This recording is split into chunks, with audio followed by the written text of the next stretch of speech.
For about 40 years now at Search, we've been using research to ask young people about their lives, their families, and their communities. There are 40 assets. They are both internal and external assets. The external assets tell us about the needs that young people have for support from adults in their communities, about the kind of activities they need to develop, the kind of boundaries that they need in their lives.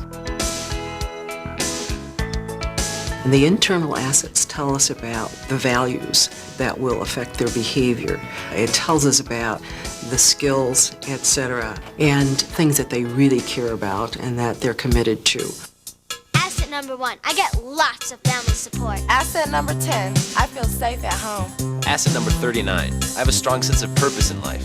Asset number 14, I have a lot of adult role models. Asset number 25, I like to read books for fun. Asset number 17, I spend a lot of time doing creative activities. Asset number 34, we're comfortable with people from different backgrounds. Asset number 28, I have integrity and I stand up for my beliefs. Asset number 35, I can resist pressure from bad influences. What Search Institute has found is that young people with few assets, 10 or fewer, are very likely to engage in many forms of high-risk behavior, like alcohol and other drug use, too early sexual expression, and violence. And at the same time, young people with very few assets are less likely to engage in some very positive behaviors, like succeeding in school, affirming diversity in their midst, taking care of their own health.